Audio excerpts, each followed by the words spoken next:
tó ní fún ayé wa, ètò tó mú ìgbẹ̀yìn tó dára wá. Ẹ gbọ́ fún ètò tí Ọlọ́run ní o, ètò Ọlọ́run ní lórí ayé ọmọ wa. Ẹ gbọ́ fún ètò tó ní lórí iṣẹ́ wa sẹ́. Olúwa ó máa ṣe, Ọlọ́run mi ó máa ṣe, Ọlọ́run mi mo yàn ọ́, ẹni máa Ísírẹ́lì mo gbé ọ̀gá. Ẹ ká gbọ́ fún ohun tí Ọlọ́run ń ṣe lọ́wọ́lọ́wọ́. Ẹ ká gbọ́ fún ohun tí ó fi àrà tí ó fi ayé wa dá. Ẹ ká gbọ́ fún ògo tí ó fi hàn lórí ayé wa. Ẹ ká gbọ́ lọ́wọ́ Jésù yìí pé Jésù onífẹ̀ẹ́ jùlọ ó máa ṣe, Jésù olórí ọ̀fẹ́ ó máa ṣe, Jésù aláàánú mi ó máa ṣe, Jésù olùgbàlà mi ó máa ṣe. Ẹ ká dúpẹ́ lọ́wọ́ Ọlọ́run yìí, ọba tí òjò bàjẹ́, ọba tí òjò dàrú, ọba tí ò jẹ́ kí ìpinnu ọ̀tá ṣẹ máa yé wa rárá. Ẹ ká dá gbogbo ọpẹ́ padà fún ẹni tó lọ́pẹ́ yìí. Ẹ ká dá gbogbo ìyìn padà fún ẹni tó ní gbogbo ìyìn yìí. Gbogbo ògo fún gbogbo ẹni tó ní gbogbo ògo. Olódùmarè ńlá, bàbá ńlá, ìyanu, agbára wa, ìwòsàn wa, ipá wa. Ẹ ká dúpẹ́ fún oore ọ̀fẹ́ ńlá yìí pé Jésù ò ṣe o, Jésù ò ṣe o, Jésù ò ṣe o, Jésù a yìn ọ́, Jésù a fọpẹ́ fún ọ. Mo náà dúpẹ́ lọ́wọ́ Ọlọ́run fún ohun tó ń ṣe. Ẹ ká dúpẹ́ fún ohun tí Jésù ń ṣe lọ́wọ́lọ́wọ́ báyìí. Ẹ ká dúpẹ́ fún ìyanu tó fi hàn ní ayé wa. Ẹ ká dúpẹ́ fún ògo tó fi hàn lórí iṣẹ́ wa. Ẹ ká dúpẹ́ fún ìlérí rẹ̀ tó mú ṣẹ lórí ilé wa gbogbo. Ọlọ́run máa ṣe o, Ọlọ́run mo yìn ọ́, Ọlọ́run a gbé ọ ga, Ọlọ́run a fi ọpẹ́ fún ọ. Dúpẹ́ lọ́wọ́ Ọlọ́run fún iṣẹ́ ìyanu rẹ̀, dúpẹ́ lọ́wọ́ Ọlọ́run fún iṣẹ́ ògo rẹ̀, dúpẹ́ lọ́wọ́ Ọlọ́run fún iṣẹ́ ìyanu rẹ̀ pé Jésù ṣe o, abániṣe òde ọ̀run ó máa ṣe, wọ́n tó gbà wá, ẹni máa ń sọ́lé ò ṣe o. Dúpẹ́ dúpẹ́ dúpẹ́ dúpẹ́ dúpẹ́ dúpẹ́ dúpẹ́ lọ́wọ́ Ọlọ́run yìí. Olùgbà ló ṣe, Olùgbà ló ṣe, Olùgbà ló ṣe, Olùgbà ló ṣe, Olùgbà ló ṣe. Ìyanu ńlá ó máa ṣe. Ọba tó dòtù wá tí ò jẹ́ kí ìpinnu òkùnkùn ṣe nínú ayé wa. Ọba tó fún wa lórí ọ̀fẹ́ ìgbàlà ńlá. Ẹ ká dúpẹ́ lọ́wọ́ Ọlọ́run yìí. Ọba tó gbà á lọ́wọ́ ẹkún, èyí tó gbà á lọ́wọ́ òṣì. Dúpẹ́ lọ́wọ́ Ọlọ́run, dúpẹ́ lọ́wọ́ Ọlọ́run, dúpẹ́ lọ́wọ́ Ọlọ́run, dúpẹ́ lọ́wọ́ Jésù, dúpẹ́ lọ́wọ́ oníṣẹ́ ìyanu rẹ̀, dúpẹ́ lọ́wọ́ Ọlọ́run, dúpẹ́ lọ́wọ́ Jésù yìí, dúpẹ́ fún iṣẹ́ ìyanu. Ẹ ká dúpẹ́ fún àrà tó fáyé wa dá o. Ẹ ká dúpẹ́ fún ògo ìlérí ọ̀rọ̀ rẹ̀ nínú ayé wa. Olùgbà ló máa ṣe o, Olùgbà ló máa ṣe o, Olùgbà ló máa ṣe o, Olùgbà ló máa ṣe o. Olùgbà la ń yọ̀, Olùgbà la fi ọpẹ́ fún ọ, Olùgbà la fi ìyìn fún ọ, Olùgbà la fi ògo fún ọ. Ẹ ká dúpẹ́ fún ìlérí tí Ọlọ́run ṣe nínú ayé wa. Ẹ ká dúpẹ́ fún ìlérí ọ̀rọ̀ rẹ̀ sẹ́. Jésù ṣe, Jésù ṣe, Jésù ṣe, Jésù a gbé ọ ga, Jésù a yìn ọ́ lógo, Jésù a fọpẹ́ fún ọ, Jésù a fi ìyìn fún ọ, Jésù a fi gbogbo ògo fún ìwọ Ọlọ́run, a fi gbogbo ìyìn fún ìwọ Jésù. Olùgbà ló ṣe o, Olùgbà ló ṣe o, Olùgbà ló ṣe o, Olùgbà la yìn ọ́. Dúpẹ́ lọ́wọ́ Ọlọ́run yìí. Ọba tó fún wa láǹfààní yìí láti ké pè é, ọba tó fún wa láǹfààní láti tọ̀ ọ́ wá. Somebody appreciate him.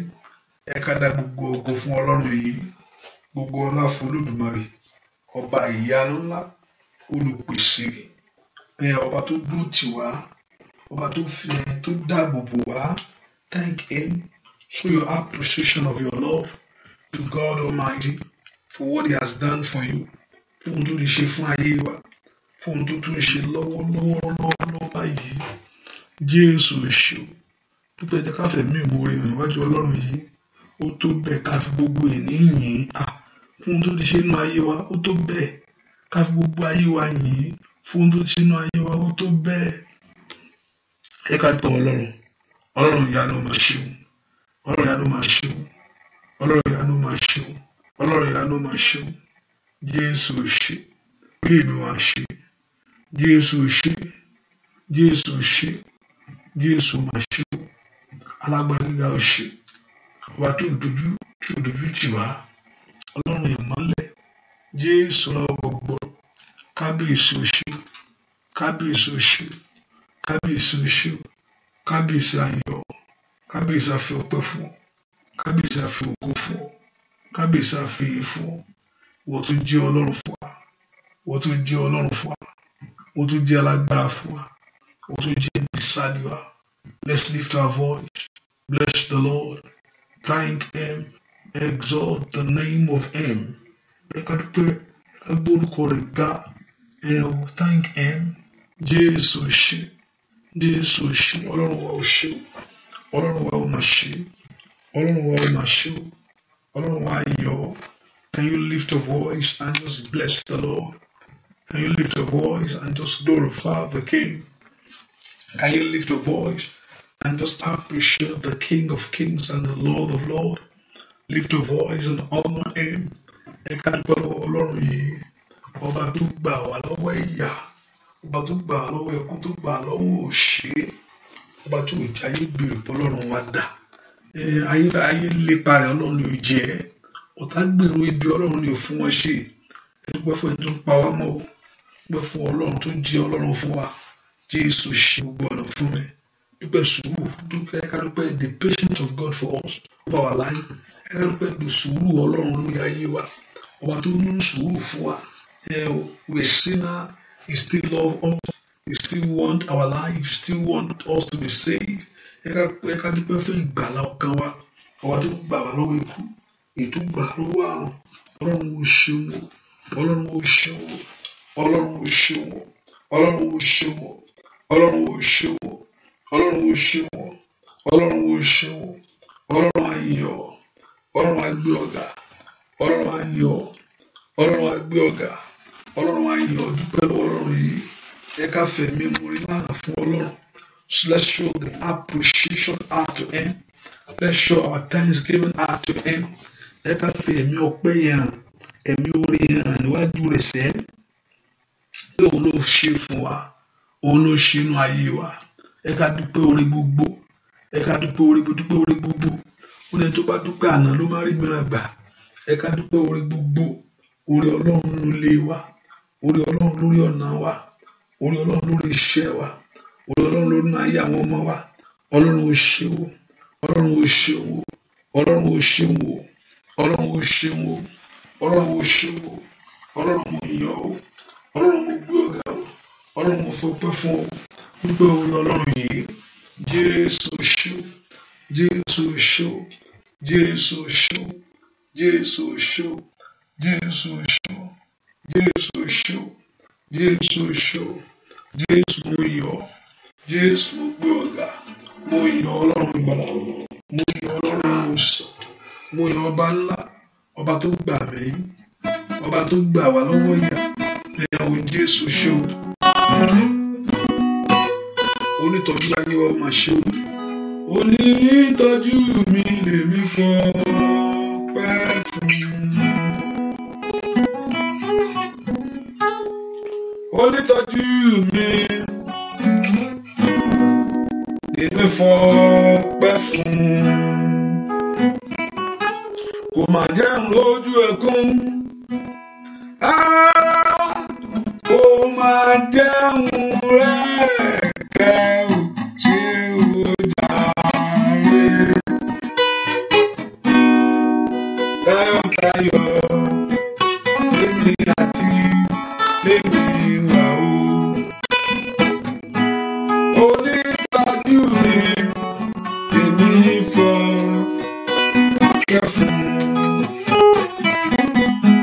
Onítọ́jú mi lèmi fọpẹ́ fún. Onítọ́jú mi lèmi fọpẹ́ fún.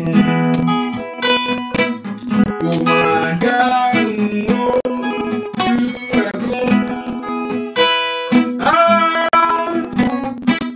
Kò má dẹ́rùn rẹ̀kẹ̀ ò ṣe o jàre.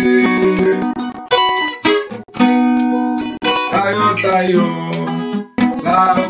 àti ilé wa wà o. Onítọ́jú mi lèmi fọpẹ́ fún. Onítọ́jú mi lèmi fọpẹ́ fún. Dúpẹ́ lọ́wọ́ Ọlọ́run ọba tó ń tọ́jú wa. Let's thank him. Ọba tó jẹ́ ibi ààbò wa, ọba tó jẹ́ ibi agbára fún wa. Ẹ ká dúpẹ́ lọ́wọ́ Ọlọ́run yìí fún tó jẹ́ nínú ayé wa, fún tó jẹ́ nínú ọ̀nà wa gbogbo. Jésù ṣé o, Jésù ṣé o, o Jésù ṣé o, Jésù ṣé o. Ẹ ká dúpẹ́ lọ́wọ́ Ọlọ́run yìí, ọba ńlá, ọba tó jẹ́ ọba Jésù ṣé o.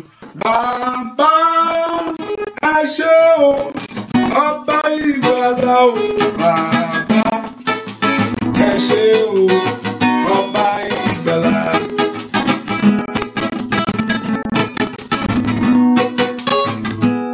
Bàbá mo dúpẹ́ o, ọba ìgbàlà o, bàbá ẹ ṣé o, ọba ìgbàlà. Ó gbà wá tilé tilé tilé o, ọba ìgbàlà o, bàbá ẹ ṣé o, ọba ìgbàlà. Bàbá a dúpẹ́ o, ọba ìwòsàn o, bàbá ẹ ṣé o, ọba ìwòsàn. Ó gbà wá tọmọtọmọ tayátayá, ọba ìgbàlà o, bàbá ẹ ṣé o, ọba ìgbàlà. Ó gbà wá lọ́wọ́ ewu gbogbo Olódùmarè ńlá, ọba ìgbàlà o, bàbá ẹ ṣé o, ọba ìgbàlà. Dúpẹ́ lọ́wọ́ Ọlọ́run alàìṣẹ́ o, Ọlọ́run tó ní oṣù ní gbogbo ọ̀nà ni. Ọpẹ́ rẹ̀ dà níwájú Olúwa. Ó bá ọ ṣe lórí ọ̀nà gbogbo. Ó bá ọ ṣe ní gbogbo ọ̀nà rẹ̀ ni. Bàbá ẹ ṣé o, ọba ìgbàlà sá. Bàbá ẹ ṣé o, ọba ìgbàlà. Lo ijó Jésù. Lo ijó Jésù. Lo ijó Jésù. Olúwa ti jọba lórí ilé rẹ̀. Bóyá bóyá lo ijó Jésù. Lo ijó Jésù. Ijó Jésù. Olúwa ti jọba.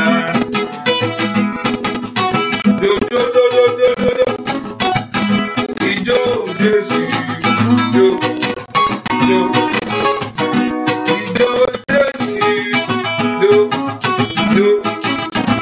Ijó Jésù. Olúwa ti jọba lórí iṣẹ́ rẹ̀. Bóyá bóyá jó. Ijó Jésù. Ijó Jésù. Ijó Jésù. Olúwa ti jọba. Ta ló dàbí Ọlọ́run mi? Ta ló dàbí Ọlọ́run mi? Ta ló dàbí Ọlọ́run gbogbo àgbáyé tó ṣèlérí tó ń lé iṣẹ́? Ta ló dàbí Ọlọ́run wa? Ta ló dàbí Ọlọ́run wa o? Ta ló dàbí Ọlọ́run gbogbo àgbáyé tó ṣèlérí tó ń lé iṣẹ́? Ta ló dàbí Ọlọ́run wa?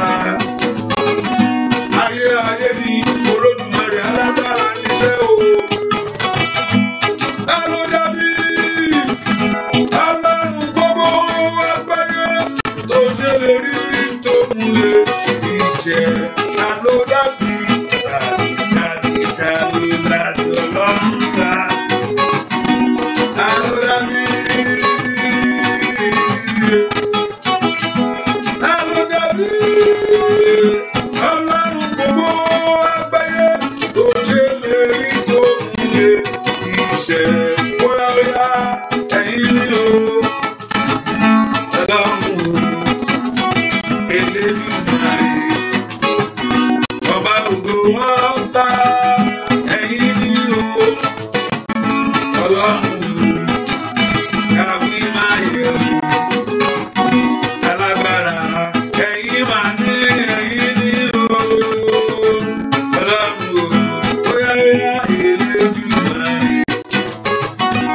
láti máa yìn.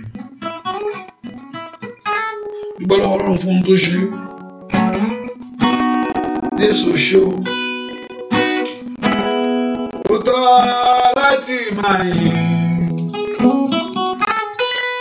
Ó tọ́ láti máa gbé ga. Ó tọ́ láti máa yìn. Òun lọ́ba àlàáfíà. Ó tọ́ láti máa yìn. Ó tọ́ láti máa gbé ga. Ó tọ́ láti máa yìn.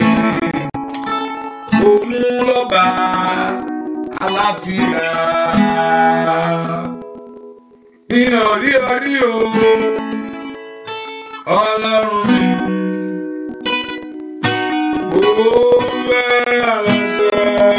Thank him, lift your voice. Lift your voice and appreciate him. Exalt the Lord for what he has done for you. Jésù ṣe o ní gbogbo ọ̀nà lórí ayé mi o. Mo rò jinlẹ̀ mo wá sọ pé o ṣe. Ní gbogbo ọ̀nà o ṣe dúpẹ́dúpẹ́. Ní gbogbo ọ̀nà o ṣe o bàbá. Ọpẹ́ yẹn ní òṣìlẹ̀kùn yẹn lórí ọmọ o mo ló ṣe ṣe lórí aya o ṣe o bàbá. Lórí ara rẹ ńkọ́, ìjáde rẹ ìwọlé rẹ ní gbogbo ọ̀nà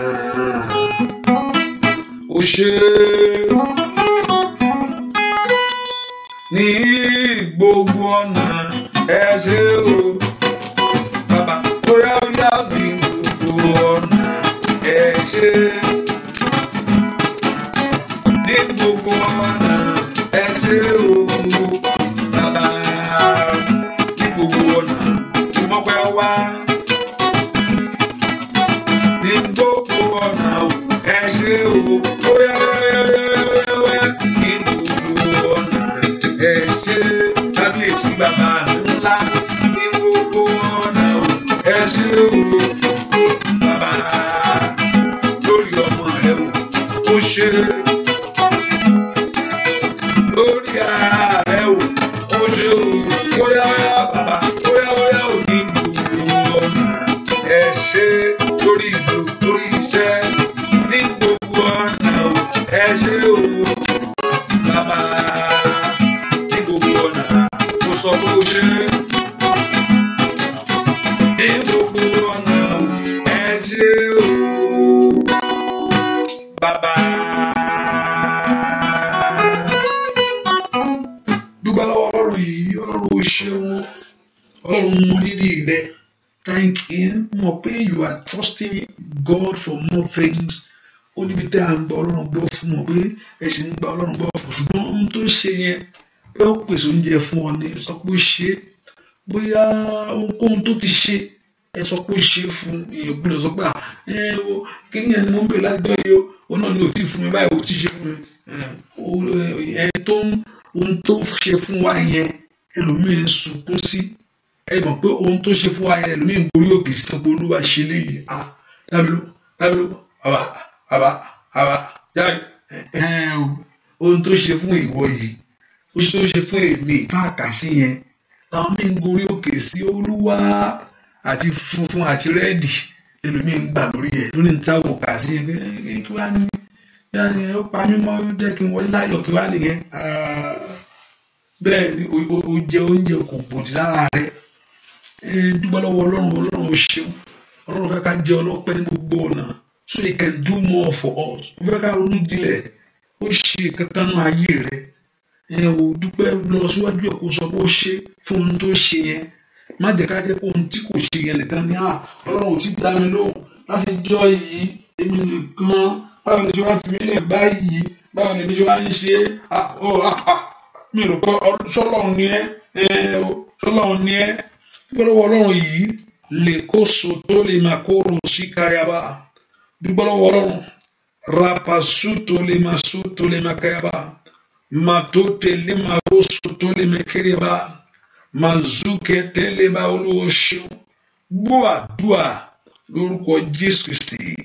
Olúwa wa ẹ ká sọ fún Ọlọ́run tábàrí bí mo ti ṣẹ̀ sí ọ. Olúwa dáríjì. Olúwa dáríjì mí. Olúwa mo ṣẹ̀ sí ọ̀rọ̀ rẹ dáríjì mí. Olúwa mo ṣẹ̀ sí ọ̀rọ̀ rẹ Olúwa dáríjì. Ló ká lọ síwájú Ọlọ́run lọ́wọ́lọ́wọ́ bí táwa yẹn pé kọ́lọ́run kó dárí ẹ̀ṣẹ̀ wa jì wá. In any area we have sinned against the Lord, against the ways of Him. Gbogbo ọ̀nà láti dẹ́ṣẹ̀ sí Ọlọ́run ẹ ká sọ fún Ọlọ́run. Ọlọ́run dárí ẹ̀ṣẹ̀ mi jì mí. Èmi ẹlẹ́ṣẹ̀ tọ̀ ọ́ wá. Olúwa dáríjì mí. Èmi tí kò yẹ tọ̀ ọ́ wá. Olúwa dáríjì mí. Ẹ porúkọ Jésù dáadáa. Ẹ ká sọ fún Ọlọ́run alààyè pé kó dárí gbogbo àṣírí yìí. Kó dárí gbogbo ẹ̀ṣẹ̀ yìí. Ibikíbi tá a ti ṣẹ̀ sí Ọlọ́run, tá a ti ṣẹ̀ sí ọ̀rọ̀ rẹ̀. Ẹ sọ fún Jésù lọ́wọ́lọ́wọ́. Èmi ẹlẹ́ṣẹ̀ yìí, mo mà tọ̀ ọ́ wá. Èmi tí ò yẹ tọ̀ ọ́ wá. Èmi tí ò yẹ tọ̀ ọ́ wá o. Olúwa dáríjì mí. Wọ́n fẹ́ kó lanu gbàdúrà. Pé Jésù dárí gbogbo àṣírí yìí. Gbogbo ẹ̀ṣẹ̀ gbogbo àbàwọ́n gbogbo èrò tí ò ń ṣe tọ́lọ́run. Ẹ pé orúkọ Jésù. Father, forgive me all my sin. Ẹ sọ fún Ọlọ́run dáríjì mí. Olúwa dárí ẹ̀ṣẹ̀ mi jì mí. Èmi ẹlẹ́ṣẹ̀ yìí o. Dáríjì mí ẹni tí ò yẹ. Ó yá dáríjì mí. Ẹ kó porúkọ Jésù dáadáa. Pé kó tún dáríjì ọ nìkan. Ẹ kó fún ọ ní agbára yẹn. Fún mi lágbára ti borí ẹ̀ṣẹ̀ náà. Fún mi lágbára ti ṣẹ́gun ẹ̀ṣẹ̀ náà. Fún mi lágbára láti ṣẹ́gun ara náà. Porúkọ Jésù yẹn. Fún mi lágbára ti borí ẹ̀ṣẹ̀ yẹn. That very sin in our life. That very sin in our heart. In the name of Jesus. Olúwa fún lágbára. Empower me, O God. Sọ mi lágbára. Kí n borí ẹ̀ṣẹ̀ yẹn. Ó ní sọ pé the sin shall not have dominion over you. Ó ní ẹ̀ṣẹ̀ kí o lágbára lórí wa. Olúwa sọ mi lágbára. Olúwa sọ mi lágbára. Olúwa sọ mi lágbára. Gbọ́ àdúrà lórúkọ Jésù Kristi. Olúwa wọ̀ mí lágbára kí n borí ara. Sátánì ó gbọ́n gidi gan ó mọ̀. Ẹni tó mọ̀ pé he knows everyone's weakness. He knows your weakness. He knows my weakness. Ìyẹn náà ni ó máa tẹnu mọ́. Ó mọ̀ pé ìbínú ni ti bí ó mọ̀ tí wọ́n sì. Ó mọ̀ ìbínú. Ó mọ̀ pé ìbínú náà ni Moses ní pé àríwọ̀kẹ̀ wàá gbà. Ìbínú yẹn náà ló fi jà á tó fi délẹ̀ rí. So he knows everyone. Ó mọ̀ olúkálùkù wa. Ẹlòmíì ó mọ̀ pé owó ni. Ẹlòmíì ìbínú ni. Ẹlòmíì ọkùnrin ni. Ẹlòmíì obìnrin ni. He knows. Ẹlòmíì àìdáríjì ọmọ ẹnìkejì ni. Ẹlòmíì ọ̀rọ̀ ìjà ni. He knows your weakness. Ó mọ̀ tó olúkàkù jẹ́. Ìyẹn náà ni ó máa mú wá gbogbo gbà. Ìwọ́kẹ̀ níbo ni. Ṣùgbọ́n Ọlọ́run sọ pé ó máa fún alágbára lórí ẹ̀. Olúwa sọ mí di alágbára lónìí. Àgbà tó mú Mósè ṣìnà pátápátá. Yẹn Mósè kọ́kọ́ ló yàpá. Ó fọ́gi mọ́yàn lórí pẹ̀lú ìwà ìwọ́kẹ̀. Ìkejì ló tún fẹ́ ṣe nígbà ìwọ́kẹ̀. Ó wọ́ ṣé o rò pé mi rí ẹ ó fẹ́ pa mí mo ṣe pa ẹ̀yẹ́ jọ yẹn. Ó mú sá lọ sínú igbó for 40 years out of the land.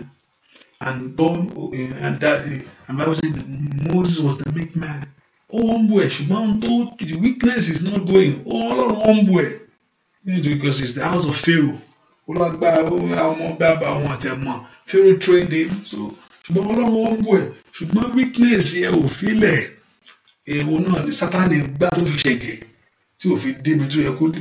Ẹ̀wọ̀n náà porúkọ Jésù sọ mí lágbára lónìí. Olúwa sọ mí ó máa ti tèmi. Sọ mí Jésù. Ó yá tẹ́lẹ̀ mi bá bínú báyìí. Nǹkan mi dénú. Ẹ porúkọ Jésù sẹ́. Olúwa sọ mí lágbára mú borí ara. Mú borí ẹ̀ṣẹ̀ mi. Olúwa mú mi borí ẹran ara. Mú mi borí ẹ̀ṣẹ̀ mi lónìí. Ọlọ́run lánàá gbàdúrà. Orúkọ Jésù. ọba tó pọ̀ ní pátápátá. Ask God to give you power. Olúwa mú mi borí ẹran ara. Olúwa mú mi borí ẹ̀ṣẹ̀ mi. Ní kábàárò sáìdì kútàlẹ̀. Ọlọ́run Ísírẹ́lì. Olúwa mú mi borí ẹran ara. Olúwa mú mi borí ẹ̀ṣẹ̀ mi. Ní orúkọ Jésù. Ó ní àti ìṣẹ́gun ẹ̀ṣẹ̀ nínú ẹ̀jẹ̀. Ẹ pé orúkọ Jésù. Ọlọ́run alààyè sẹ́. Mú mi borí ẹran ara lónìí. Mú mi ṣẹ́gun ẹ̀ṣẹ̀. Ní orúkọ Jésù. Ó sọ pé ẹ̀ṣẹ̀ shall not have a dominion. That means it will not control you. It will not direct you. Ẹ̀ṣẹ̀ pé ẹ̀ṣẹ̀ sọ pé ó dìde pé kó yẹ dìde. To be Christ will have a dominion over sin. Ẹ pé orúkọ Jésù. Ó yá sọ mí dágbà lónìí. Olú Ọlọ́run alààyè. Sọmọ mi dálágbára. Sọ ilé mi dálágbára. Láti borí Sátánì àtàwọn ọmọ ogun rẹ̀. Láti borí ẹ̀ṣẹ̀. Láti borí ẹran ara. Ní orúkọ Jésù. Láti bẹ̀rù òfin the love of the world. Ìfẹ́ ayé yìí. Ìfẹ́ kò fi ọkàn. Ẹ pé orúkọ Jésù. Sọ mí dálágbára. Olú Ọlọ́run alààyè. Sọ mí lágbára. Olúwa sọ mí lágbára. Olúwa sọ mí lágbára. Ẹ gbàdúrà. Ẹ pé orúkọ Jésù. Ayé yìí gbàgbà lónìí o. Ayé mi gbàgbà lónìí. Ayé mi gbàgbà lónìí. Ayé mi gbàgbà lónìí. Ẹ má balẹ̀ mi. Ẹ má balẹ̀ mi. Ẹ má balẹ̀ mi. Ẹ má balẹ̀ mi. Ẹ má balẹ̀ mi. Ẹ má balẹ̀ mi. Ẹ má balẹ̀ mi. Ẹ má balẹ̀ ayé àwọn èèyàn yìí. Ní orúkọ Jésù. Ẹ má balẹ̀ ayé àwọn èèyàn yìí. Gbọ́ àdúrà lórúkọ Jésù Kristi. Olúwa wá. Ẹ pé orúkọ Jésù. Olúwa kúnnú mi. Olúwa kúnnú mi sọ mí di iná. Olúwa gbé mi wọ̀. Olúwa kúnnú mi. Olúwa sọ mí di iná. Ẹ̀yin ogun ọ̀run ẹ gbé mi wọ̀. Agbára kan ló balẹ̀ ayé ló mọ ayé ẹni ṣàṣeyọrí. Olúwa kúnnú mi. Olúwa gbé mi wọ̀. Ẹ párúkọ Jésù. Tẹ́lẹ̀ máa ń sọ èdè kó kúnnú rẹ lónìí tọmọtọmọ. Olúwa gbé mi wọ̀. Gbé mi wọ̀. Gbé mi wọ̀. Fi agbára ẹ̀ má gbé mi wọ̀. Olúwa fi agbára ẹ̀ má gbé mi wọ̀. Olúwa fi agbára ẹ̀ má gbé ilé mi wọ̀. Olúwa fi agbára ẹ̀ má gbé iṣẹ́ mi wọ̀. Olúwa fi agbára ẹ̀ má gbé ìrìn àjò mi wọ̀. Ìrìn àjò ẹ̀ kó já sọ́pẹ́ fún ẹni o. Ní orúkọ Jésù. Ó dọ̀ kí ilé lẹ́nu iṣẹ́ yìí ó yẹ ká àṣeyọrí kó tẹ̀lé ni. Olúwa fi agbára ẹ̀ má gbé mi wọ̀.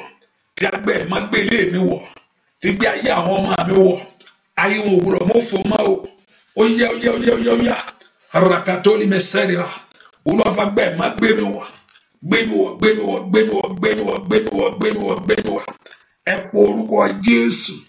Olúwa Ọlọ́run alààyè. Olúwa gbé mi wọ̀. Olúwa gbé mi wọ̀. Olúwa gbé mi wọ̀. Olúwa gbé mi wọ̀. Gbọ́ àdúrà lórúkọ Jésù Kristi. Olúwa wa ẹ pé orúkọ Jésù. Lónìí jẹ́ kí ìdààmú mi dópin. Olúwa jẹ́ kí ìdààmú ayé mi dópin. Jẹ́ kí ìjì ayé mi dáwọ́ dúró lónìí. Ìjì ẹlòmíì ti fẹ́ lọ síbi tí ò yẹ tí ò fẹ́ wà láyé. Ìjì ẹlòmíì ti tì síwájú ọ̀tá rẹ̀. Ò ní tọrọ jẹjẹ lọ́wọ́ ọ̀tá rẹ̀. Ṣàmì dáadáa. Ẹ pé ó dá ìjì ayé mi dákẹ́ lónìí. Ìjì ayé ọmọ mi dákẹ́ lónìí. Ẹ pé orúkọ Jésù. Olúwa jẹ́ kí ìjì ayé mi dákẹ́. Olúwa jẹ́ kí ìjì ayé mi dákẹ́. Olúwa jẹ́ kí ìjì ayé mi dákẹ́. Ẹ gbàdúrà. Ẹ sọ fún Jésù. Olúwa jẹ́ kí ìjì ayé mi dákẹ́. Olúwa jẹ́ kí ìjì ayé mi dákẹ́. Ẹ pé orúkọ Jésù. Ìjì ayé mi látẹ̀lé bọ́ sótò yàrá. Olúwa jẹ́ kí ìjì ayé mi dákẹ́. Ọba ọ̀run gbàdúrà. Gbogbo ìjì tí ń fẹ́rẹ̀ dànù. Gbogbo ìjì tí ń dáre dúró. Gbogbo ìjì tí ò jẹ́ kí ògbógun jáde. Gbogbo ìjì tí ò fẹ́ kí ìyanu ṣẹlẹ̀. Gbogbo ìjì ayé ẹni lóye dákẹ́. Wọ́n tó bá ìjì wí ní orúkọ Jésù. Báyìí ní ayé mi wí. Wọ́n tó bá ìjì wí ní orúkọ Jésù. Ní kàdálà bàbá. Wọ́n tó bá ikú àìtọ́jọ́ wí ní orúkọ Jésù. Báwo inú ayé mi bàbá. Wọ́n náà ńlá ló gbàdúrà. Olúwa bá ìjì wí. Ẹ fi orúkọ Jésù. Gbogbo ìjì ń fẹ́ rí ayé rẹ̀ dànù. Gbogbo ìjì tí ń sọ ní dáláì má ṣe. gbogbo ìjì tí ń bá ayé ẹni jẹ́ gbàdúrà lórúkọ Jésù Kristi Olúwa wa àmín. Ó gbàdúrà àníkó ọsọwọ́ ọlọ́run kọ́run kó bá ìjì wí bí ìjì ṣe wà nínú ẹ̀mí ló wà lójúkorojú. Gbogbo tí nǹkan yẹn bá tó tí nǹkan búburú lè ṣe lójú ẹ̀mí, I mean physical world, that also is happening in the spiritual world. Ẹmọ tí ìjì ṣe lẹ́nu mẹ́ta ìlú léde yìí, ó bà nǹkan jẹ́, ó pa àwọn èèyàn, ó bà nǹkan jẹ́. Ohun tí ìjì ṣe nínú ẹ̀mí náà nìyẹn. Á bà nǹkan jẹ́, aṣọ ìyànjẹ aláìmọ̀ ṣe, á mú ayé ẹlòmíràn rábàrábá. Ẹnu ẹmu wà, ẹnu ṣì wà yẹ. Báwo wá ní báyìí? Ẹnu ẹ̀ náà mo ṣe ń sọ kó ṣẹlẹ̀ náà ni. Lọ́dún wo? Ní ìgbà wo? Báwo wá ní báyìí? Ṣé mo ṣe ń dúró kán pè mí náà ni? Ìgbà wo ló fẹ́ dúró dà? Ẹ pọ orúkọ Jésù. Ìwọ ìjì dákẹ́jẹ́. Ìwọ ìjì tó ń darí ayé mi dúró. Dákẹ́jẹ́. Ìwọ ìjì tí ń fa ògo ayé mi sẹ́yìn. Every storm of life. Ìwọ ìjì àìsàn. Ní orúkọ Jésù. Ó yá sọ fún Jésù bá ìjì ẹ wí o. Jésù bá ìjì ẹ wí. Àwọn ọmọ yìí mọ̀ pé tí Jésù wọ́n sọ pé Ọlọ́run jẹ́ kí ẹ̀mí rẹ kó jọjú, jẹ́ kí ẹ̀mí wá jọjú wájú rẹ. Ó mọ̀ pé àìbá Jésù bá ìjì ẹ wí, gbogbo wọn bá wọn nú omi ní. Ẹ pọ orúkọ Jésù. Olúwa bá ìwọ ìjì wí. Ìwọ ìjì àìsàn yìí, ìwọ ìjì àrọ́mọbí, àìrí ìyanu àrógbòlò. Ẹ pọ orúkọ Jésù. Olúwa bá wí.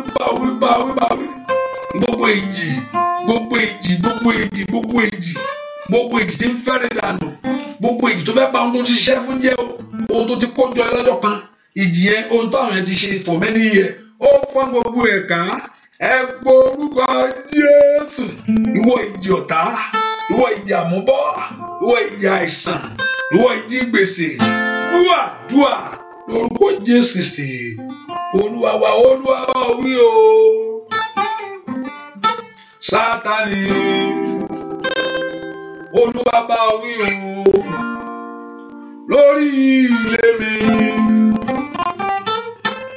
Olúwa bá wí o. Sátánì, jáde.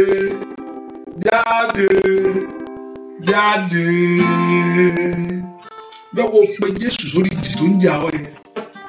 Ìjì tó ń sọ yín, tó ń sọ ayé ẹni aláìmọ̀ṣẹ́ láwùjọ àwọn èèyàn sẹ́.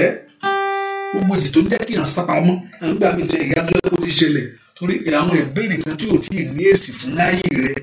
Ní lórúkọ Jésù kọ́lọ́run kó fún ọ ní èsì. Àwọn onídàá ayé fẹ́ gbọ́nú ayé wa. Tí a bá ti sọ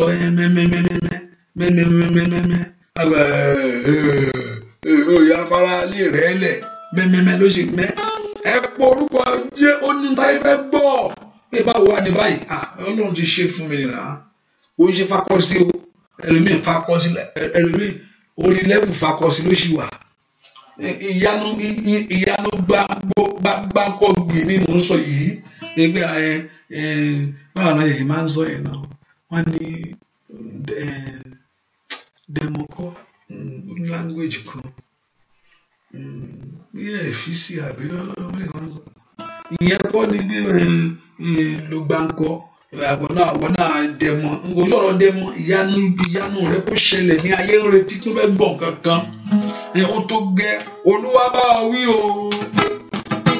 Sátánì, Olúwa bá wí o. Lórí iṣẹ́ mi, Olúwa bá wí o. Sátánì, jáde. Ọba ògo bá wí. Olúwa bá wí o. Óyá. Sátánì, Olúwa bá wí o. Lórí iṣẹ́ mi, Olúwa bá wí o. Sátánì, jáde.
lórúkọ Jésù gbogbo kọ́lọ́fín ẹni òkùnkùn nínú ayé mi ẹ jáde lọ́wọ́lọ́wọ́ gbogbo kọ́lọ́fín àwọn ẹni bínú ayé mi nínú ọ̀nà mi lórí iṣẹ́ mi ẹ jáde gbogbo kọ́lọ́fín ìrìn àjò ayé mi nínú àgọ́ ara mi ẹ jáde Olúwa bọ́ wí lọ́wọ́lọ́wọ́ báyìí o Olúwa bọ́ wí lọ́wọ́lọ́wọ́ báyìí o Olúwa bọ́ wí lọ́wọ́lọ́wọ́ báyìí o Olúwa bọ́ wí lórí ọmọ mi ẹ pe orúkọ Jésù Olúwa bọ́ wí nínú ayé mi jáde jáde jáde jáde jáde jáde jáde jáde nínú ayé wa gbogbo lórí inú ilé wa gbogbo lórí ìdáwọ́lé wa gbogbo Olúwa bá ìwọ Sátánì wí ìwọ ogun olùdènà ìwọ agbára ẹlẹ́nìní ní orúkọ Jésù ìwọ ogun tí ò fẹ́ kí ẹni ní àkójọ tí ò fẹ́ kí ẹni ní aláàánú olóore ogun tí ò fẹ́ kí ẹni dàgbà ní ayé ẹni Olúwa bọ́ wí ní orúkọ Jésù ó yá màmá gbàdúrà yàdàbà dùn yànnànàmà yàdàbà gbòòzò gàyàbà yàdàmàmà zòdò lẹ́gẹ̀rẹ́bà mà yàdàbà zòdò lẹ́gẹ̀rẹ́bà ẹ pe orúkọ Jésù Olúwa bá gbà náà wí ìwà gbà gbẹmísọlẹ̀ ní orúkọ Jésù ìwọ ogun adènà iṣẹ́ ayé ẹni ó yẹ màmá lànà gbàdúrà Olúwa bọ́ wí Olúwa bọ́ wí ìwọ Olúwa bọ́ wí ìwọ ogun kò ṣeé ṣe nínú ayé mi lọ́wọ́ ìwọ ogun kò ṣeé ṣe nínú ayé àwọn èèyàn yìí ní orúkọ Jésù ìwọ ogun kò ṣeé ṣe Olúwa bọ́ wí gbogbo agbákágbá nínú ayé mi lónìí dúà lórúkọ Jésù Kristi Olúwa wa gbogbo agbá tó fẹ́ gbà mí láyè tó fẹ́ kíre tó wù mí ìṣẹ̀lẹ̀ fún mi ó wù ọ́ ọ̀tá ò fẹ́ mú lé ọ lọ́wọ́ èmi ò wá mú tó wù yín lẹ́yìn tẹ́mi lábàá nìkan èmi ò wá mú tó wù yín yẹn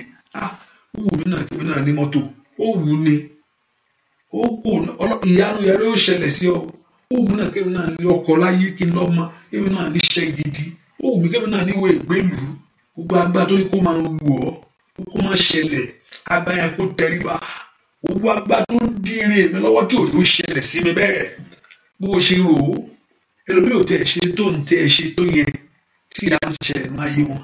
Ìwà agbára ogun eléyìí ní ẹ padà ìyanu mi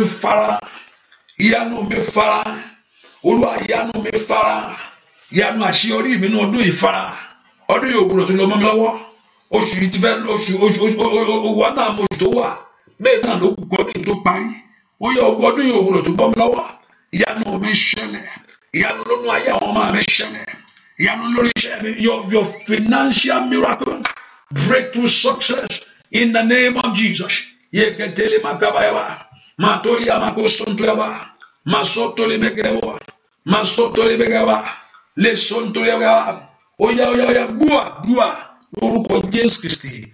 Olúwa God has set certain things in place. Ọlọ́run ti fi àwọn kankan sí ipò.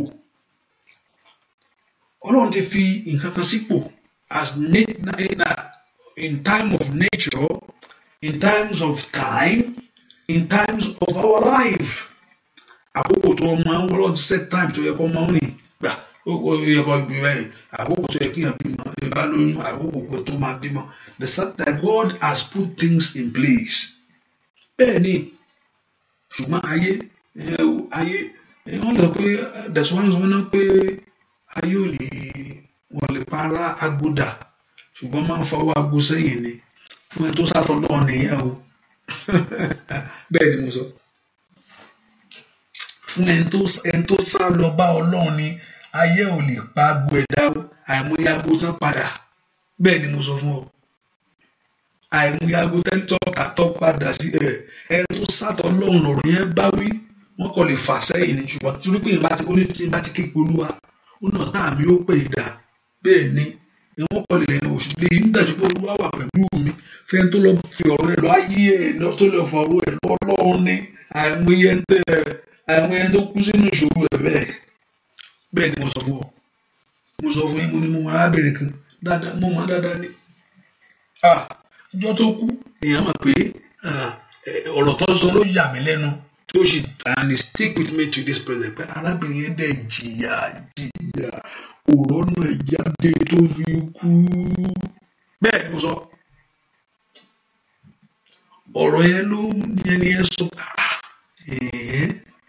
bẹ́ẹ̀ ni èdè sí mi àmọ́ bí yóò fọkàn gbàdúrà bí yóò fọkàn sọ́lọ́run yìí kò ayé mi o ṣùgbọ́n àtàgbò rẹ̀ agbègbè ẹ̀ lọ́tà fà sẹ́yìn pàpàtà. But God is a rewarder of those that diligently seek Him. God, I don't know the relationship with God. I know Satan always will be a loser to any child of God. Even though tó kú yẹn tó kú ṣùgbọ́n tó bá jẹ́ tó mọ Ọlọ́run Satan lè lose lórí ayé torí inú gbádùn pẹ̀lú Ọlọ́run ló máa wà títí ayérayé once you know God. Ṣùgbọ́n pé Ọlọ́run sọ pé ayé ìpa kádàrádà wọ́n kàn lè fọwọ́ agbó sẹ́yìn ni àìmọye kádàrá ẹlòmíì tó ti lù ó bẹ́ẹ̀. Ṣùgbọ́n àwọn tó bá mọ Ọlọ́run náà kàn lè máa fà sẹ́yìn bí Joseph torí pé ó mọ Ọlọ́run. Ayé fẹ́ yí kádàrá ẹ̀ dànù fẹ́ ọ fẹ́ kó kó ẹ̀wọ̀n kó wá kó ẹ̀wọ̀n tí ò bá ṣe pé Ọlọ́run dá sí Ọlọ́run dá sí Ọlọ́run dá sí ọ̀rọ̀ rẹ̀.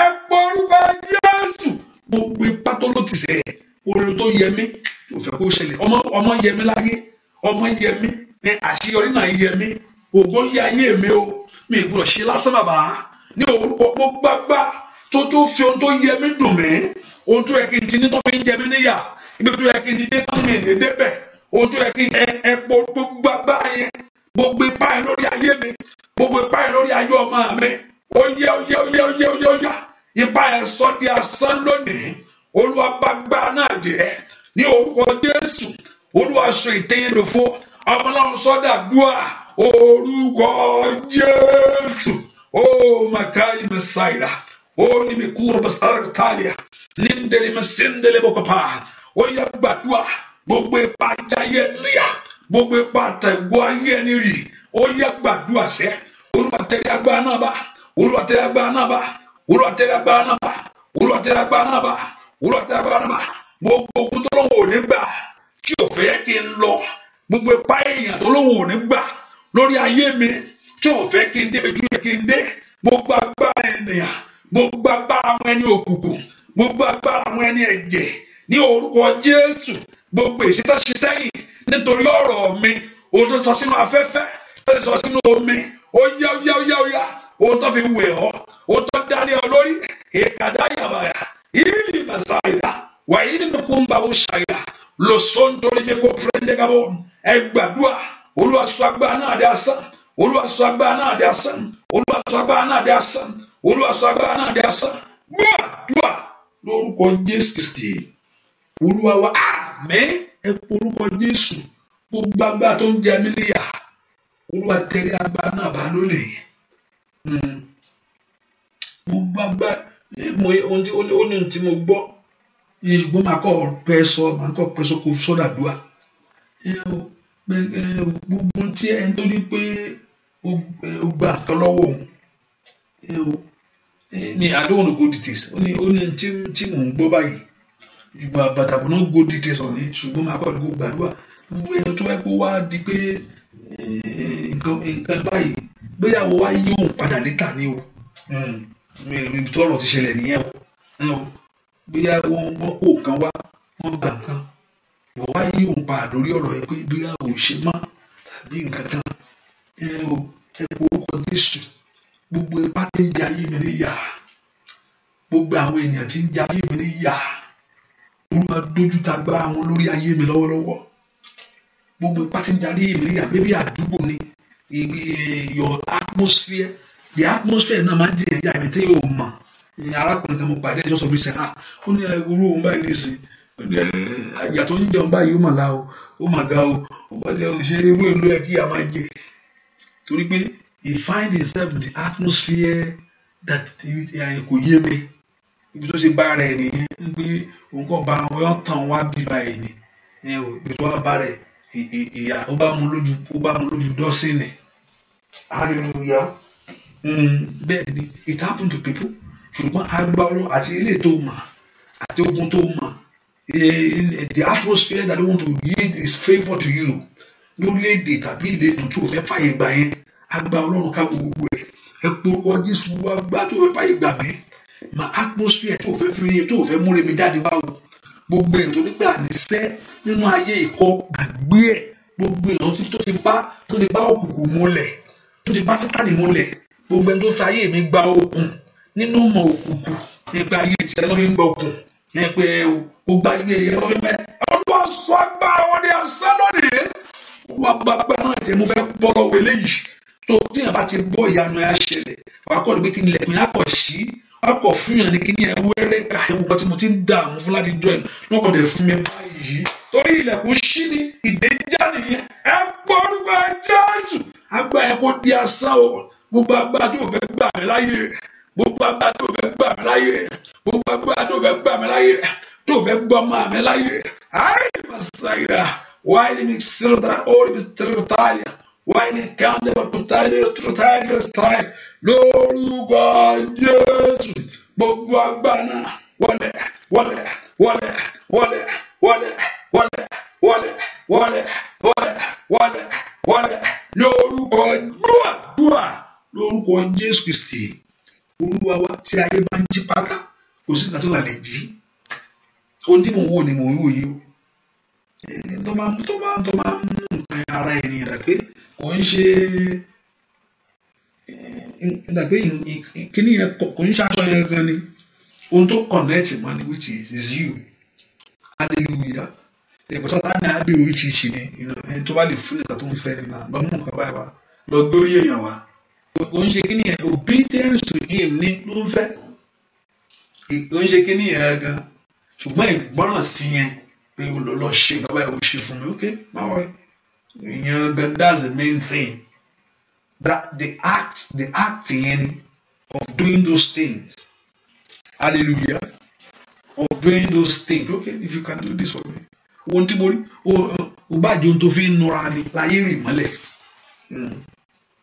ohun tó máa fi ń nura táwẹ̀lẹ̀ láyé bá gbé sùn lẹ́lẹ̀ tó fi ń dóoru mọ́ ayé rẹ̀ tí o tó fi ń làágùn tó fi rí nǹkan nù lórúkọ Jésù Ọlọ́run yóò gbé jáde ohunkóhun táyé bá rì mọ́lẹ̀ ohunkóhun táyé bá rì mọ́lẹ̀ gbogbo iṣẹ́kíṣẹ́ tí ayé bá ṣe gbogbo iṣẹ́kíṣẹ́ tí ọ̀tá bá ṣe lórí ayé wa lónìí ọ̀run sọ di asán gbogbo iṣẹ́kíṣẹ́ tí ọ̀tá bá ṣe gbogbo ẹni tó bá ti jíṣẹ́ fún òkùnkùn nítorí ayé ẹ gbogbo ẹni tó bá jíṣẹ́ fún òkùnkùn nítorí ayé rẹ lónìí gbogbo ẹni tó bá jíṣẹ́ fún òkùnkùn nítorí ayé ọmọ rẹ aṣọ ẹni kọ́ lọ mú wá ní o píṣọ ẹni kọ́ lọ mú wá ní o bẹ́ẹ̀ ni mo sọ fún nìkan mẹ́àmí ìdìgbà tó èmi náà ló ṣe ẹni ẹni gbé píṣọ wà pé bá ń gbàdúrà kẹ́ni èkó àmọ́ nínú imagine picture yẹn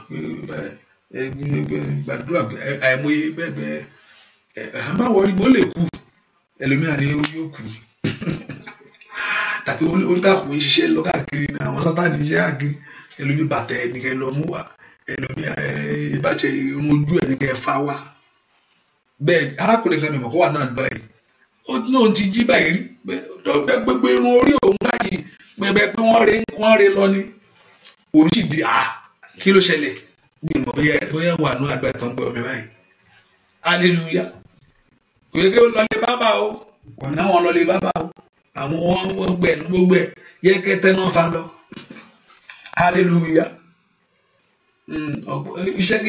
gbogbo iṣẹ́kíṣẹ́ ẹni bínú ayé wa lónìí ètò dá ògo dúró gbogbo iṣẹ́kíṣẹ́ nínú ayé wa lónìí ètò jẹ́ kí n tó yẹ kó tẹ̀ wá lọ́wọ́ gbogbo iṣẹ́kíṣẹ́ àwọn ẹni ẹ̀jẹ̀ àwọn ẹni ẹ̀ka ènìyàn lórí ayé wa lónìí lórúkọ Jésù èyí tó ń da ojú rẹ délẹ̀ mo tẹ́ kéèyàn ti lógo mo tẹ́ kó ti tó ẹ̀ ń tẹ́ kéèyàn ti gbà kọjá àtijọ́ yìí èèyàn máa ń wá ọ̀nà kiri gbogbo iṣẹ́kíṣẹ́ àwọn lágbára ẹ̀ka ènìyàn ní orúkọ Jésù kó di asán lónìí ṣàmìnàdá lórúkọ Jésù kó di asán kó di asán kó di asán kó di asán kó di asán kó di asán kó di asán kó di asán gbogbo agbára jẹ́ ògolo gbogbo àwọn ènìyàn ilé kan wà ọ̀pọ̀ tó bá ẹni ẹni máa kọ́ sílẹ̀kùn ó tó bẹ̀ kó kọ́ sílẹ̀kùn yẹn tó bá sì sílẹ̀kùn bá wọn á bẹ̀rẹ̀ sí wọ́n nǹkan sílẹ̀ lẹ́ẹ̀ni kò sẹ́ni tó wọnú ní ẹ̀kọ́ kó nǹkan wọ jáde tó mo kó mẹ́ta mọ́tò méjì wọlé ọ̀rọ̀ ní gbogbo ẹ̀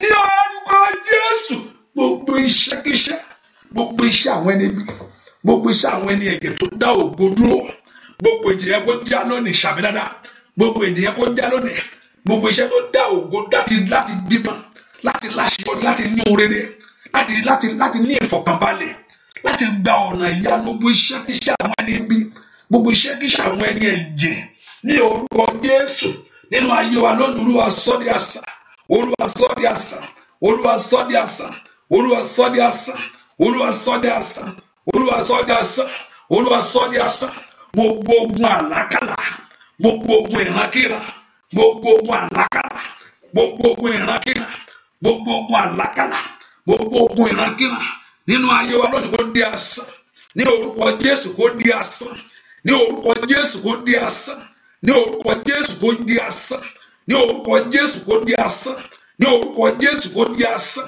ní orúkọ Jésù kó di asán ní orúkọ Jésù kó di asán gbogbo ẹni tí ń parọ́ mọ́ ayé rẹ ní orúkọ Jésù gbogbo agbá olùfisùn ní gbogbo ọ̀nà lónìí mo ní kó di asán mo ní kó di asán mo ní kó di asán ní orúkọ àdúrà lórúkọ Jésù Kristi Olúwa orúkọ Jésù gbogbo ibi tí ẹ̀tọ́ mi bọ́ á sí Olúwa gbà jáde fún mi nígbà gbogbo orúkọ Jésù Olúwa Ọlọ́run alààyè gbogbo ibi tí ẹ̀tọ́ mi bọ́ á sí Olúwa gbà jáde fún mi gbogbo ibi tí ẹ̀tọ́ mi bọ́ á sí lẹ́kọ̀ọ́ pé Jésù mi tó wà sẹ́ Olúwa Ọlọ́run alààyè Ọlọ́run mi gbogbo ibi tí ẹ̀tọ́ ayé mi bọ́ á sí gbogbo ibi tí ẹ̀tọ́ ayé ọmọ mi bọ́ á sí gbogbo ibi tí ẹ̀tọ́ ilé mi bọ́ á sí Olúwa gbà jáde Olúwa gbà jáde Olúwa gbà jáde lọ́wọ́ ènìyàn ni lọ́wọ́ ìjọba ni lọ́wọ́ orílẹ̀-èdè ni wọ́n mọ̀ pé o ní ìdíkíní yẹn àìní kíní yẹn there is no less level ibi tó ibi tí ọ̀pọ̀ yíyí ayẹ ibi tí ọ̀pọ̀ tí there is no next level to a new thing without achieving the first thing first ó dàbí ìpele ni there is no that's something that you need in life that you must have it before you enter the next level of your life. And ọ̀tá dẹ̀ ti mọ̀ bẹ́ẹ̀ tó dá ẹlòmíì dúró síbi tó wà yẹn pé ìgbọ̀kẹ́ ò ní kú òbí tó wà yẹn ó mọ̀ the next level àìní kíní yẹn mọ̀ pé yóò the next level yẹn ẹ orúkọ Jésù mo bí tó yóò gbá yé mi bọ́ wá sí o ní orúkọ Jésù bá gbára wọn jẹ́ kó sì gbágbára lọ́wọ́ bá ìṣe wọn jẹ́ bá ìṣe àwọn ẹni òkùnkùn jẹ́ kó sì gbágbára lọ́wọ́ wọn Ọlọ́run lánàá gbàdúrà Ọlọ́run Ísírẹ́lì bá ṣe àwọn ẹni òkùnkùn jẹ́ lórí ayé mi ní oko sì gbàgbà lọ́wọ́ wọn Ọlọ́run lánàá gbàdúrà agbára tó ń lò láti dá mi dúró agbára tó ń lò láti dènà mi agbára tó ń lò tí ò fẹ́ kí n rí olóore tí ò jẹ́ kí olóore rí ọ agbára tó ń lò tí ò jẹ́ kí èmi náà bímọ tí ò jẹ́ kí yọ Olúwa gbàgbà wọn jẹ́ kó o sì gbàgbà lọ́wọ́ ó yẹ lórúkọ Jésù Olúwa gbàgbà náà jẹ́ kó o sì gbàgbà lọ́wọ́ wọn Ọlọ́run lánàá kó gbàdúrà Olúwa gbàgbà wọn jẹ́ ní orúkọ Jésù kó o sì gbàgbára lọ́wọ́ wọn Olúwa gbàgbára wọn jẹ́ kó o sì gbàgbára lọ́wọ́ wọn Olúwa gbàgbára wọn jẹ́ kó o sì gbàgbára lọ́wọ́ wọn gbogbo àwọn tí ń lépa ògo mi ètí ń lépa òyanu mi ètí ń lépa àṣeyọrí rẹ Olúwa gbàgbára wọn jẹ́ kó o sì gbàgbára lọ́wọ́ wọn sọ fún Jésù Olúwa gbàgbára lọ́wọ́ wọn ní orúkọ dúà lórúkọ Jésù Kristi Olúwa wa àmín ẹ orúkọ Jésù dójú ti agbára wa yìí lórí ayé mi ohun tí tọ́lọ́run bá dójú agbára yẹn ẹlòmíì Ọlọ́run ti fún rí ọ̀gá tún yí mọ́lẹ̀ lójú agbára ọgbà Ọlọ́run ò tí ì mú Ọlọ́run láti mú Fáráò kúrò lójú ọ̀nà ni Ọlọ́run kọ́kọ́ gbà wọn kán máa lọ ó dẹ̀ ní kán máa lọ ojú lé wọn pé níbo ẹ lọ́bì kankan àgbà tọ́lọ́run mú kúrò lójú ọ̀nà o ìwọ́n lọ ní kó ní wọn ní kọ́kọ́ lọ wọ́n wò nígbà ó ní sálọ lọ́wọ́ yẹn tó máa ní káwọn ilé lọ wọn lọ bí kọ́kán ó ní ó tún fi àkún yà wọn ní pé ẹ̀yìn kẹ̀ ẹ̀ tí ì mọ̀ kankan níbo ẹ fẹ́ lọ ó nu agbára ẹ̀ lórí wọn ó sì ṣé mò ń fún yín ní material tẹ́ ẹ fi ń produce nǹkan tẹ́tẹ́ ẹ lọ wá fúnra yín ẹ̀ tí ì mọ̀ kankan wọ́n lọ jùlọ wo àwọn ètò kéèpé lọ́ba Mósè pé àníṣe ó ní pé Olúwa olórin ẹ̀ ń ṣẹ́ èyí gba Ọlọ́run Ísírẹ́lì ló ràn Ọlọ́run yẹn wà tó wà lọ bá o torí ìyà yìí pọ̀ o ó tún lọ bá Fáráò pàdé Ọlọ́run Ísírẹ́lì àwọn Hébérù ní pé kò jẹ́ kí àwọn èèyàn yẹn lọ and God judged every gods in Egypt gbogbo tó pè ní ọlọ́run yẹn river Nile ni ọlọ́run, gbogbo tó ń worship ọlọ́run punish everything they worship in Egypt ọlọ́run punish wọn pátápátá wọ́n lè fa gbá ẹ̀ràn pé òun ni ọlọ́run tó ju gbogbo lọ. Gbàtọ́ ọlọ́run gbé wọn tún jáde Fáráò tó pakú mọ́ wọn pé ẹ̀ẹ́nẹ́ lọ. Gbogbo agbára tó lówó ní bó ṣe ń sá tó, gbogbo ṣe ń sá tó tó ń sá àsálà tó, bó ṣe ń gbàdúrà tó, bó ṣe ń gbàwẹ̀ tó, ní gbogbo agbára tó lówó ní lọ àníṣe ò ní lọ. Gbogbo ipá ènìyàn tó láàánú jáde, gbogbo àwọn tó ní bá òkùnkùn múlẹ̀ ló ń torí ayé wa, gbogbo àwọn tí bá Sátánì dá májẹ̀mú nítorí ìṣeré ayé wa lónìí, ọ̀run dójú tì wọ́n. Agbára Olúwa bà agbára wọn jẹ́, Olúwa gba agbára lọ́wọ́ wọn, Olúwa sì bà agbára wọn jẹ́. Mo ní Olúwa bà agbára wọn jẹ́ ní orúkọ Jésù. Olúwa gba agbára lọ́wọ́ wọn, Olúwa bà agbára wọn jẹ́. Kí ipa wọn nú ayé wa lórí ayé wa kó dòfo, ipa wọn lórí ọmọ yẹn kó dòfo, ipa wọn ní iṣẹ́ yẹn kó dòfo.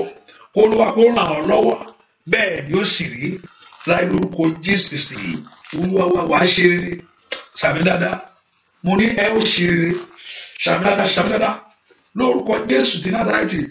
Ẹ̀mí láti ṣe rere kó balẹ̀ ayé yín lórúkọ Jésù. Ẹ̀mí láti ṣe rere pé kí èèyàn ṣe láyé ní orúkọ Jésù kó balẹ̀ ọ. Agbára ìṣeré kó balẹ̀ yín lọ́wọ́ báyìí. Agbára tí èèyàn fi ṣe rere kó balẹ̀ ọ. Agbára tí èèyàn fi ṣe rere kó balẹ̀ ọ. Àìlè sáyà wáyé máa wí sáyà. Agbára tí èèyàn fi ṣe rere kó balẹ̀ ọ. Agbára tí èèyàn fi ṣe rere kó balẹ̀ ọ. Agbára tí èèyàn fi ṣe rere kó balẹ̀ ọ. Lórúkọ Jésù kó balẹ̀ ọ. Agbára tí èèyàn fi ṣe rere kó balẹ̀ ọ. Agbára tí àìlè máa sáyà káyà. Agbára tí èèyàn fi ṣe rere kó balẹ̀ ọ. Thank you, my daddy. In Jesus' name we pray. Hallelujah. Màá kọ̀ sọ simple thing kan fún ọ. Àdàbẹ̀ pé it's off road, ó lè dàbí off road. Màá kọ̀ sọ, màá sọ bí ọ̀rọ̀. And I'm not commanding anyone to do it. Kọ́ lọ mú àlùbọ́sà. Ó lè fọ́ ní o. Bí mo ṣe jókòó náà ni mo ń wò báyìí. Kọ̀ọ̀rọ̀ àwọn kó kí ni pásítọ̀ yẹn sọ. I don't know. Èmi náà máa ṣàṣọ. Èmi náà mọ̀ it sounds somehow to me too.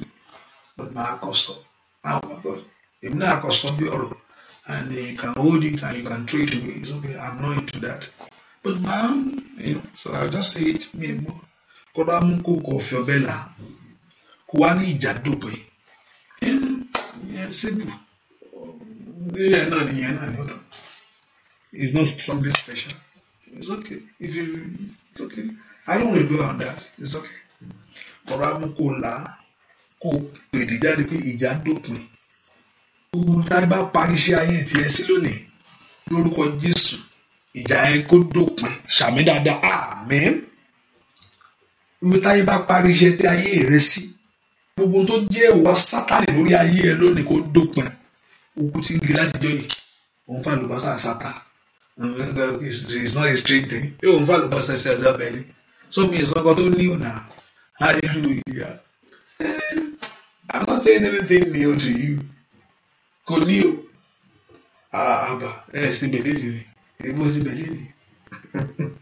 O sì rà lùbọ́sà ní àbí. Hallelujah. Mo ní kò sọ pé kò kọ̀ gé báyìí. Kò ní ìjà dópin. Lórúkọ Jésù gbogbo táyé bá parí iṣẹ́ táyé tiẹ̀ sí lónìí ọ̀run fòpin sí. Gbogbo àṣírí òkùnkùn ní ayé rẹ lórúkọ Jésù ọ̀run fàyà. Ó fàyà, ó fàyà, ó fàyà, ó fàyà, ó fàyà. Gbogbo ọwọ́kọ́ tó jáde sáyé rẹ tó lòdì tó láwọn ò ní gbà. Lórúkọ Jésù ọ̀run tẹrí wọn bá. Olúwa tẹrí wọn bá. Olúwa tẹrí wọn bá. Wàá lè máa sídà. Wàá ní káwọ́ lè máa sáyà. Kò sì dànù. Tó bá ti gé máa ń jẹ o tó bá kọ̀ sí tó bá ti pèdè yẹn tó gbàdúrà kó kọ́ra fi yókù lẹ̀ fún Ọlọ́run máa wo Ọlọ́run fẹ́ ṣe fún ẹ. Hallelujah. Má jẹ má fi ṣìkà kọ́ra mú kékeré kọ́ra kó kọ́ra dànù kókò sọ̀rọ̀ jáde lórúkọ Jésù. Ìjà ń dópin, ìjà ayé mi dópin lórúkọ Jésù. Ọwọ́ àánú kó tọ ayé rẹ wá lónìí. ẹ lọ rí orí ọ̀fẹ́ gbà gbogbo ẹni tó wọ́n ọmọ ẹ lọ́rọ́ mọ́ bí ọlọ́run kó daṣọ àṣírí bò yín lórúkọ gbogbo ẹni tó wọ́n ọmọ ẹ lọ́rọ́ mọ́ bí mo ní kí ọlọ́run kó daṣọ àṣírí bò yín gbogbo ohun tó wà ní àgọ́ ara èyí tó lòdì lórúkọ jẹ́ ẹ gba ìwòsàn ẹ lọ rí ìyanu ọlọ́run ẹ lọ rí ògo ọlọ́run ẹ lọ rí ẹwọ ọlọ́run bẹ́ẹ̀ ni ó sì rí láì lórúkọ Jésù Kristi Olúwa wa àmín àmín àmín lórúkọ Jésù. Ó yẹ bẹ̀rù tẹ́ fẹ́ lọ́wọ́ ọlọ́run ẹ bẹ̀rù tẹ́ fẹ́ lọ́wọ́ Jésù yẹn ẹ bẹ̀rù lọ́wọ́ ọlọ́run tẹ́ fẹ́ ask the Lord for what you need. Ó ní ẹ ti ń bèèrè rí gbàgbé lọ́wọ́ ọlọ́run. Olúwa ṣe àánú ayé mi yìí Olúwa ṣe àánú ọ̀nà mi yìí ẹ bẹ̀rù tẹ́ fẹ́ lọ́wọ́ ọlọ́run. Ask God for what you need. Ask the Lord. The Bible told us in Psalm 72 verse 3, the mountain shall bring peace, the people and the little yield by the righteousness. Ó ní òkè yóò mú àlàáfíà wá o. Ó dá kí iṣẹ́ rẹ kó fún ọ lálàáfíà yẹn. Ó dá kí ìrìn àjò yẹn kó fún ọ ní àlàáfíà bẹ́ẹ̀. Ní orúkọ Jésù, ó dá ilé ọkọ yẹn kó fún ọ ní àlàáfíà. Ó dá kí iṣẹ́ rẹ kó fún ọ ní àlàáfíà. Bẹ́ẹ̀ ni ó sì rí láì lórúkọ Jésù Kristi Olúwa wa àmín àmín lórúkọ Jésù. Ọlọ́run kó yọ omi ẹ sí mọ́ agbára àjíǹde kó bà ní omi lórúkọ Jésù kó mú ìwòsàn wá ìṣẹ́gun kó wọnú omi wá bẹ́ẹ̀ ni ó sì rí láì lórúkọ Jésù Kristi Olúwa wa àmín àmín àmín lórúkọ Jésù. Hallelujah. I apologize for coming a little bit, before our time. After our time, a little bit. That project. And if there is grace for you tonight, I know, Tuesday I've taken off, if I'm, maybe, I don't know, let's see, if I still have that, I'll probably, I have no promise in this video, but if I, tonight, I don't know, hallelujah, and I know Lord you God will answer you. All of Jesus, Lord, if I want your in that particular, you have done shame my ear and kufara. Káyé kó ní ẹ̀rí gbogbo ọ̀nà tí Ọlọ́run fẹ́ gbà ọ̀nà kó là fún ayé gbogbo eré yìí tí ń bẹ lọ́wọ́ ènìyàn lórúkọ Jésù ọ̀run kó gbà jáde ẹ lọ rìnà kóríwó ibi ní gbogbo ọ̀nà kó kó níwájú yín níwájú ọmọ níwájú ọkọ níwájú iṣẹ́ yín ọkàn yín kó balẹ̀ Olúwa kó daṣọ àṣírí bò yín bẹ́ẹ̀ ni ó sì rí láì lórúkọ Jésù lọ́wọ́ àmín àmín àmín lórúkọ Jésù. You are blessed and highly favored. God bless you. Bye bye.